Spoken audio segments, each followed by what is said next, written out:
Hey guys, I'm Dom, and today I'm back with a bit of Total War news. Yes, indeed, Creative Assembly has released the What Are the Teams Working On June 2018 update, so let's go ahead and dive straight in and take a look at what is upcoming for the Total War franchise.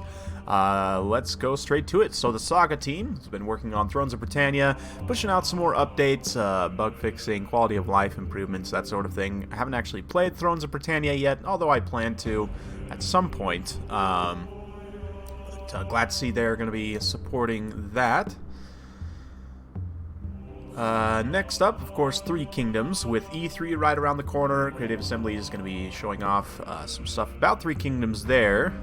So I'll be putting out more news about Three Kingdoms as they announce more and show off more at E3. So stay tuned for that. Something super exciting.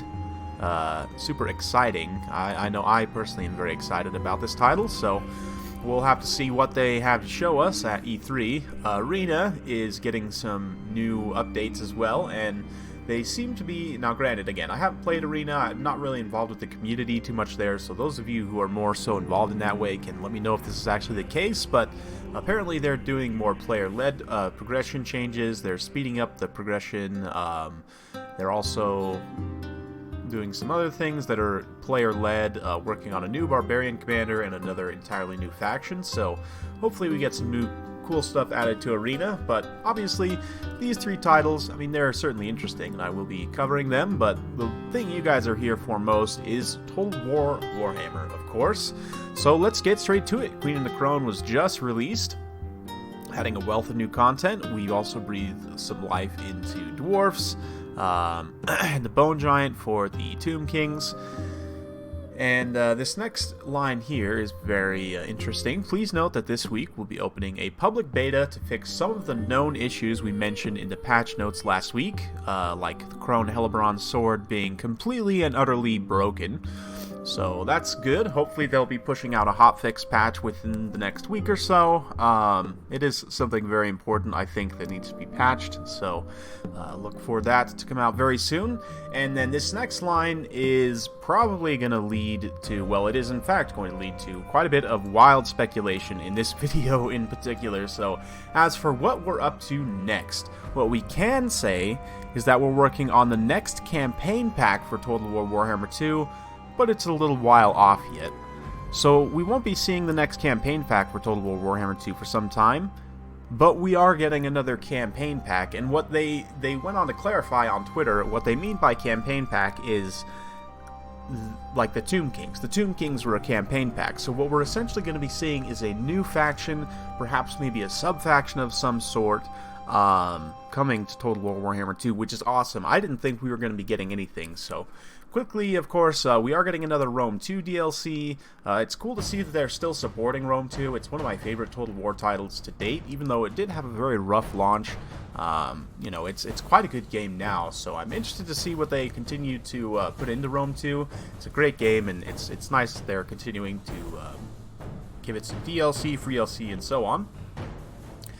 Fantasy Team has begun pre-production on the next game. So Total War Warhammer 3 is in pre-production, and it's taking them to some dark, dark places. Yes, indeed, we're going to the Darklands, folks.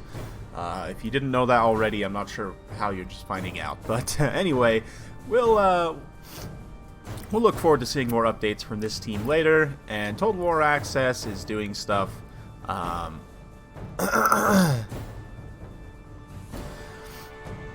Yeah, so that's pretty much it for that. Let's go back now to the Total War Warhammer 2 and go into a little bit of wild speculation about what we think could come. Now, there are a handful of possibilities, I think, that have very strong cases for them to be added to the game. So I'm going to be going through a few of those possibilities today, and we can kind of talk about the different evidence for them.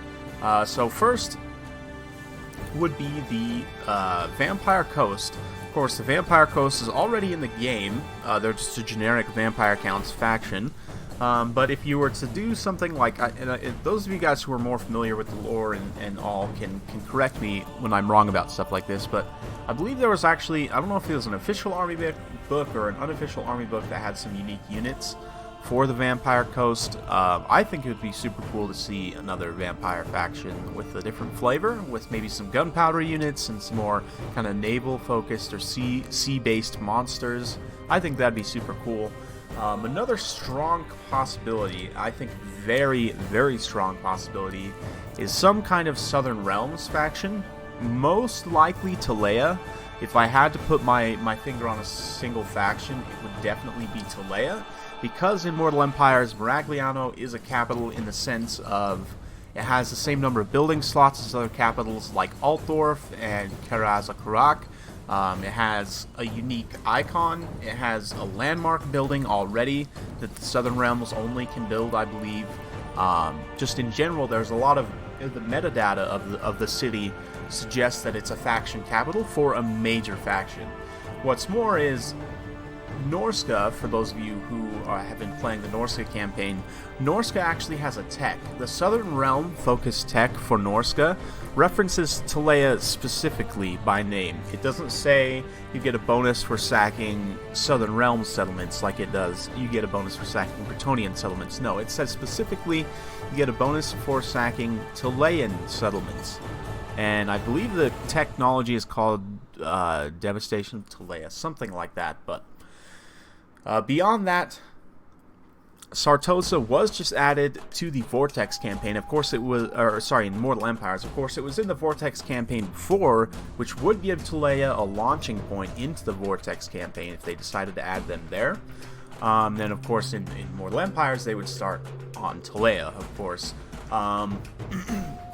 But yeah, because of all those different factors, I could see them putting Sartosa in the hands of Talea in Mortal Empires as well, or have it being kind of like a priority target for you to go take first things first.